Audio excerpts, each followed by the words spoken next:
Hello and welcome back to the Marvellous Martells. We start in a war for the north. Well, a war for the Trident in the north. But that's what we're in. We're actually not declaring for ourselves either, it's just for the Vale. It's for some land down here. I think it might actually be for Red Fork. Like, I think they declared a war for the Trident, as they call it, but it's actually just for Red Fork. Does he actually hold the Trident? Oh, he holds the High Lordship of the Trident. Yeah, okay, so it's for that tiny little bit of land right in the middle of the Vale. But yeah, we're in that war. We're helping out. Why not? I mean, you know, makes us better at fighting in theory.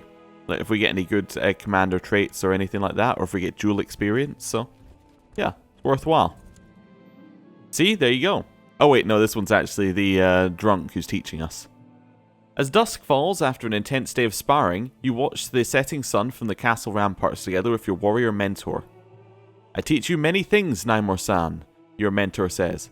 But most important lesson in fight is no get hit.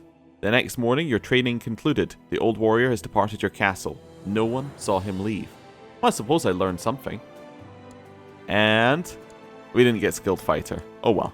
That's unfortunate, but there's not a lot we can really do about it, is there? The Iron Throne have approved ruler title grant sovereignty law. And we voted with it because we were returning a favour. Okay, so he can now grant titles as he sees fit. We're about to be in this fight again against Lord Paramount Harlan's troops. Elwood of Shipbreaker Bays declared a war for Lady Bayone's claim on the Stormlands. Bayone, I'm assuming, is the Lannister. Okay. Right across the field, you see an enemy soldier cut off from the others. As you get closer, you realize the enemy soldier is Lord Paramount Harlan Stark. Seeing you charge across the field towards him, he turns and flees. You pursue, but lose track of him in the chaos. That's right, coward. Run back to Winterfell. Right. The teenage infatuation I felt for Delone has turned into something more. Maybe love. And no Delone feels the same way I do. Oh, so we fall in love with Delone of La Sept, who is married to Quentin Nightfall. Oh, alright. Interesting. Is this capped at 99? Nope. So that means that it should be a one war in about a second. Yeah. My liege, I believe one of your vassals can be discouraged from associating with conspiratorial factions. Oh, can he? Well, is he in any? There's Igon. He is not actually in any. You know, if they joined their factions together, they could have, like, a tiny... Oh, there he is. It's actually an elective succession. We'll just ask him not to be, I think. 100% war score. We can start marching our way back home. Right. Honored Prince, thank you for reminding me of my duties and obligations as your vassal. You're right, of course, for the foreseeable future, you have my promise not to support factions conspiring against you. Good. News from Old Volantis, my prince. A new dragon has entered the world. Honoro Valeris apparently successfully hatched one. He is named the he-dragon Stormworm. Alright, he's a nimble dragon. Good for him. Yeah, good for him. That's the North has accepted the peace offer. They've taken the Lordship of the Red Fork and the High Lordship of the Trident. Okay, so the Vale is now all together. They're probably happy we joined their war. Honored Alliance. There we go. That's fine. Good. Head down this way. My mother-in-law, Lady Paramount Jane Aaron, tried to have Lord Lomair Wayne of Chiltern arrested. But he failed to. Okay. So, disbanded our troops. Anything we got here? We can hold a tourney of Sunspear. Yeah, sure, we'll hold a tourney. It makes people happy. No, we'll hold a grand tourney. It is, after all, right after we won a war. So we'll come back and hold a grand tourney. I know it's spending my money that I set aside for the castle town, but, you know, there we go. We're also going to spend lavishly on food. It's going to be very impressive. Oh, I'm no longer malnourished. Is that because I spent lavishly on food, maybe? Oh, we're looking a little bit more filled out now. We get rid of the beard? As that's the next important question. Not really, no. Beard's still necessary. Right. Okay. So, that's some things happening in the Reach. We don't need to worry about them. No feast is complete without boar meat. Who will who will get the prestigious task of hunting and slaying the boars needed for the feast. I can do it. My marshal can do it, or the peasants can do it. We'll let my marshal do it. Okay. Though I had thought my courtier, Munda Cod, to be a more reasonable woman, her request to be allowed to duel her rival, Baony Cod, is slightly erratic. Munda claims to be constantly subject to affronts from her rival and has asked for permission to defend her honour. Okay. Don't even direct... So they must be cousins or something. Okay, I'll allow it. It's fine. The wandering minstrel entered the castle, singing, and did not stop until he found me. With a flourishing bow and one long, sad tune from his lute, he finished his song and asked for my patronage. Sure. Sounds good. Right. It is Sir Aaron Fowler's turn to joust, but to the crowd's shock, he stumbles out onto the tourney field late and clearly drunk from too much hippocras, with none of his armour and only slightly more of his clothing. He tries to mount his horse, but trips and falls comically to the ground, unable even to ride. Well, I think we'll just remove him from the lists. Yeah. Lord Willard Farman has used his attendance at the feast at Sunspear to present a petition for justice before the court. He claims that Scienza Stonetree had one of its kinsmen murdered and demands that she is brought to justice for this outrageous crime. Let's see. Sure. Well, I mean, she's not landed or anything. We'll just make her answer for her crimes. Definitely. We have imprisoned her. And we'll call a trial as well. His ragged fur and sorrowful eyes made the bear look pitiful. When his trainer started playing his flute, the bear started dancing. The dancing bear and his trainer travelled from fair to fair, and this year they came to the summer fair in Sunspear. So we can keep him on a short leash, or we can say training it can't be that hard. Yeah, keep it on a short leash. We'll be suspicious. Lord Doran spoke up and told everyone how great the food at my feast was. I was really glad that someone was kind enough to say something nice about the food, given how hard I'd worked to ensure the food was the best part of the feast. Fantastic. I like you, Lord Doran. Right. As the feast begins, Lord Dancia Gorgalan presented a petition before the court. She says that crime and banditry in Saltshore is an increasing threat and that local sheriffs cannot contain the problem. She petitioned to send extra men and coin to eradicate the menace plaguing the area. Sure. We can do that. The scale of the banditry and crime in Saltshore was too much for Sir Mallory to handle. Despite being granted many men and much gold, he could not capture the most prominent and cunning of the bandits and rogues. In one armed confrontation, Sir Mallory and his men were cut off much worse. Chance he just dies? He didn't, which is good. Taya Kenning has used her attendance at the feast in Sunspear to present a petition. She claims that Lord Tywin Kenning had her kinsman Sandor Kenning murdered and demands that he is brought to justice for this outrageous crime. So I can say he's clearly not guilty, and I would lose just for that. So yeah, I guess we are going to have him imprisoned. Right, he is locked away. We will also call him for a trial once the other trial is finished. Right. She's demanded travel for the court, which Dancia Gorgalan shall oversee to ensure justice is served. At the start of her trial, she is formally accused of legal abuse and torture, a charge brought by Prince Doran Martell. She presents her defence, but the court did not seem impressed. It's a very unconvincing and nervous figure. Dancia stuttered, stammered, and incoherently rambled in front of the accused, who rebuked her questions and accusations with ease. Unfortunately, her arguments were so boring, many at court fell asleep. She is guilty. Well, she's also my rival, so I guess I will have her head on a spike. Right, how are we going to kill her? I think we'll have her beheaded. Right. You've presented a petition for remedy to the court, claiming the sept was forced to pay a tax by the sheriff. This is despite their bills of exemption. I guess I'll pay you some money. Right. Where's the other one? Yes. Your time at court. Petition for justice. Manfred Harlaw sullied his honour by having illicit relations with his wife behind his back. He demands recompense. Alright. Recompense, that seems fair. Oh, you've made the king like me. Well, that's nice. Yeah, I guess. Tywin Kenning is complaining about his dark cell in the dungeons. We'll let him rot for just now. We have got the case going here. At the start of trial, he's accused of murder, a charge brought forth by Prince Doran Martell. He presents his defence, but the court did not seem impressed. He cut a very unconvincing and nervous figure. Dancia stood before the court and aggressively questioned the accused. Many at court were convinced by our arguments, but then again, many seemed unimpressed.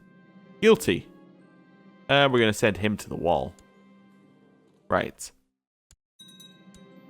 The tourney being held in Sunspear is bringing many visitors to the area. The surrounding roads, inns, and villages are reportedly very busy, and Sunspear itself is full of merchants and small folk selling their wares. So we got a prosperity boost. Nice. Oh dear. Right, we'll have this one first. Who's in the tourney? There's a lot of people, probably. Well, there are. Is there anyone I want to, like, put money on? Actually, no. There's no Martells in it. There's Dagos the Silent Watcher, actually.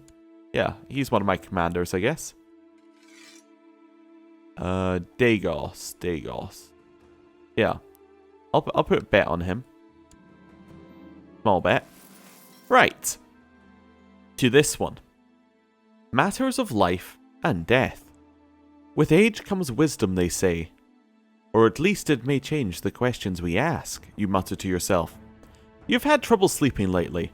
More often than not, while the rest of your court is sound asleep, you find yourself staring at the ceiling. You're getting older, each day closer to leaving this plane of existence. It is folly to fear such things, of course, yet you cannot keep these feelings at bay. Didn't you used to dream of grander things? What about carving your own path? What happened to your ambitions? You sit up straight in your bed. This is ridiculous. You are a ruler. You have people ready to serve your any whim. Perhaps your councillors will have ideas. If nothing else, it might ease your trouble sleeping. Council, I summon you. Despite being in my castle as guests, violence has broken out between the groups of the Wills and the Cafferns. The brawl shocked all those present and gravely disrespected my hospitality. The minstrel sang and the ladies wept. The minstrel sang and the lords laughed. His performance at my feast was above my expectations, and I congratulated myself for hiring him. Ooh, fantastic. So we get diplomacy, general opinion, and Lady Dancia absolutely adored him. Fantastic. A meeting of the minds. Your council convenes, and the faces of your advisors speak of confusion. Why are we here, my lord? It comes with a hint of concern. You sit down, and the suspense is almost tangible as you leave the question hanging in the air. Finally you speak, and without disclosing much of your nightly restlessness, you convey the message eloquently enough. I want to discuss the concept of life and death, and I want to look into everlasting life. He nods slowly. So what do you think? The spirit rises in the room as your councillors start to talk, some hesitantly, some gesturing wildly. They all have ideas. Well, Sir Malor, as you're my only one here, I would like you to... What's this one here? Can I say it's best resolved by the council? No, I'm just going to get Sir Malor to go and solve it. Yes. Well, organise a search party. My bet has been lost. He lost to Sir Kedge Ellister, a Kingsguard, who has won many tourneys. To be fair, Sir Dagos should have won, looking at the personal combat skill. He just wasn't as good at it. My bet has been lost. Oh no. Oh wait, who needs educated? So this is my sister. She's gonna have a stewardship one. Right. Here we need a new High Admiral. Let's go by rank. So Tristane absolutely hates us. We could make him High Admiral, but that's probably not going to fix that. I'm going to make Tristane here, the Unready, my High Admiral. Sir Gareth Sand and Sir Alla Fowler were the next to joust in the list. After many tilts and broken lances, Sir Alla was eventually unhorsed, leaving Sir Gareth to be declared the winner. Despite being my castle's guest, violence has broken out between the Wills. Is that not the Wills last time? And the Baratheons. Oh no, King Marek, my liege, has disrespected my hospitality. That will not do. Sir Gareth Sand and Kedge Ellister faced each other in the final joust. After many tilts finally executing jousting, Sir Kedge was unhorsed, leaving Sir Gareth Sand to be declared the winner. Very, very unlikely winner, but he has done it. A worthy champion, I guess. Gareth Sand has had the honour of choosing his Queen of Love and Beauty, so he's decided to crown his own wife, Doreen Estamont, as his queen. Alright, makes sense. Very good choice, actually. And the tourney is over. We gained a lot of prestige, and everybody who participated and watched it got 5 opinion. Nice. We're very, very far off our, well, the amount we need for our castle town now, but there we go. The wall is under assault. Who's attacking the wall? Lord Ayandri the Rapist. Well, I'm not going to wait, he's a knight as well? Oh, he's a deserter. Oh, okay, so he went to the Night's Watch, became a Black Brother, escaped, and is now a wildling. Huh. Well, I mean, I'm not going there because it's really far away. And that's pretty much my main reasoning for not joining the war. Geryon of Crow's Nest Peasant Revolt has declared a peasant revolt. Also, is the whole realm together again? No, the north is not together because it's in a war for Castle Serwyn. Okay. That's fine. We were in command very temporarily there. We do still have a favour with Jane Arryn. We gotta use that before she dies. She's a while before that. So if I'm pressing for the Iron Throne, who do I want? Probably not Lannisters on our side. I want the Reach. You on the council? You're Master of Ships. So would you ever accept a favour? I need to have 251 for a favour. We'll see if he'll accept a favour here. Can I ask him for council support? I can. You'd say no. But only because he doesn't like us. That's Castle Serwyn accepted the North's peace offer, so that should all go underneath the North now. Fantastic. Well, yeah. It's all now properly together. And that should be transferred underneath the North any second now. Hopefully. If everything's going right. Ooh. Sunspear is booming. So we get a whole bunch of positives. Nice. I like it. Paying your passage. I'm not going to say I believe the stories, but we may have picked up some promising information, my lord. So my lord says. However, we could do with some more supplies if we were to journey even further. In fact, I would like to send word to hire scouts in certain more distant regions, if we're to follow the leads and continue this mission. He pauses at the door, his posture strained. Of course, there are other ways to reach eternity, he says. When you open your mouth to respond indignantly, he interrupts you. I suppose the attitude comes with the job, master. My apologies. Your master at arms exits the room, his steps growing fainter as you consider your options. I will send word to the whole world if needs be. Definitely, we're investing in an immortality. Yeah.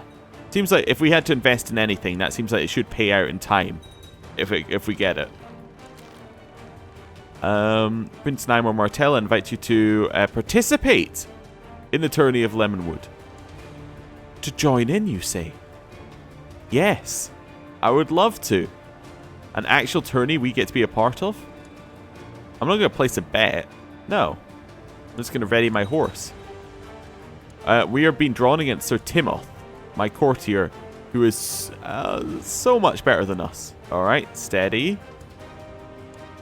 Your opponent got the better of you when you met in the centre of the list. Your lance merely makes a glancing blow in our armour whilst their lance hits true. He strikes us square in the centre of our breastplate, exploding into many pieces as it hits.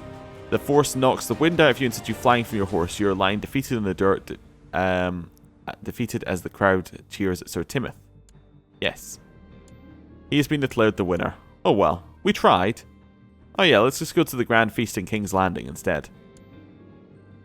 So Timoth and Bedwick Gulbion were the next to jousting lists, and Timoth was the winner. Then Alistair Aldana and Manfrey Gergalin were the next jousting lists, and Manfrey was on a horse, leaving Alistair to be declared the winner. Then Aldana and Timoth faced each other in final joust, and Alistair Aldana was declared the winner. Okay, yeah, not a very high quality of jousting, but the best one won. That's fine. Right, the tourney is over. We have arrived in King's Landing, where King Marek has greeted us warmly to his feast. Bread, salt, and peppered wine has been served as his guest right, and the most delicious aromas are coming from the kitchen. My mother-in-law has once again tried to imprison one of her vassals, and he's raised his flag in rebellion. We may get called into that one. We didn't. Okay. The feast is over, and we're returning home. The peasants of Pike are quite far apart and spread out. Your Master of Whisperers suggests inviting invents festing in a provincial messenger system so they can communicate. No. I don't want to do that because that's a lot of money that I don't want to spend. My wife is pregnant. Fantastic news. This is would be our first child. I just realized actually, although our wife is disinherited, right? I believe the way it works is that her child is not disinherited. At least that's the way it used to work.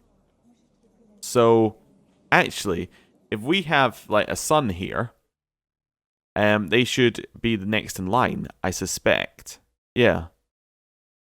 Especially if we murder the sister-in-law. But I think the son should be next in line. Or even daughter. You can no longer ignore the irritation in your throat. You begin to violently cough. Oh no. He thinks we have pneumonia. And he's now draining some of our blood. Apparently that's working. Well, that's good. We now have chest pains. We have a fever. My Leona Tyrell was murdered on the orders of Lady Marine of Oakenshield. This daughter of Lord Paramount Willis was murdered by this person. Mark Baratheon tried to have Lord Robert Bywater of the Kingswood arrested. We can seek treatment for our illness. Not yet. Let's wait till we have an illness. Lordship of Hayford has been inherited. It's been thrown into question. Since he left no clear heir, I hereby name Daenerys Lannister as lawful heir. Of course you name a Lannister as lawful heir. Of course you do. Right. Yeah, we'll give you some money. It's fine. And we have pneumonia. Shocker. Request council support from the Lord Daemon of Dragonstone. I will accept because I want the favor. Okay. So, we've got a lot of things that bad things that could happen to us here. It is a severe case of pneumonia. That's -5 health. Oh god. Seek treatment for our illness, please. Oh no. Okay, oh, he's coming to treat us. Yes. As long as you know what you're doing, treat us. Now, the only issue is, well, I mean, if we die, we become Lord Trystane, which is actually fairly good for us. But we want our son to be born first, so we need to survive just long enough for that. Okay, he lowered his hand into a bucket which he brought to your chambers. When he pulled it out again, a little fish was wriggling between his fingers. Open wide, he prompted you and dropped it into your mouth. You struggle not to reach as it tickled the back of your throat. We're only -3 health now, but we're still not great. I think our dutiful... No, it doesn't give us any stuff here. Nope, actually we have nothing that gives us positive health apart from the treatment. My wife Shara asked me to buy her new clothes. I mean, sure I will. Why not? It occurred to me that my wife is feeling somewhat gloomy as of late. The burden of her unborn child is surely causing some humoral imbalance as it affecting her mood. We'll buy her something nice. Yeah. We are now kind. Okay. A mystic appears. Your master-arms, Malor, looks lost for words. Master, I'm not sure what to think. He shakes his head as he searches for the correct way to phrase himself. My prince, he is impressive. I can't quite put my finger on it. Not to mention she has travelled far. His face conveys uncertainty as he shifts his weight. I see, you say, scratching your head. Malor breaks the silence. My lord, I can still send her away. What say you? Let's hear her out, let's hear her out. Zonda. Okay. An intriguing encounter. The tall figure offers you a nod, but does not smile. She eyes you skeptically, measuring you up as much as you are her. Her clothing, possibly intended to be modest, is foreign to you, and you have trouble concealing your confusion. In fact, the warrior woman before you is bound to stand out in your court in more ways than one. I am Zonda. You are Nymor, she says, as if someone had forgotten to introduce you. Perhaps you should have spoken the first words to assert your position, but the muscular woman makes you more than a little nervous. I hear you are looking to live forever, she finally says. More statement than a question. I can help. Yes, I will accept your teachings. Eternal life must be mine. Right. Okay. I just want to see if we get a child or whether we die. We have a son. Timian? I think it's Timian Martell. You know what? I'm going to randomize his name. Anders, Lewin, Andre, Theoden. Sure, he's Theoden Martell. I don't know what kind of education we're giving him.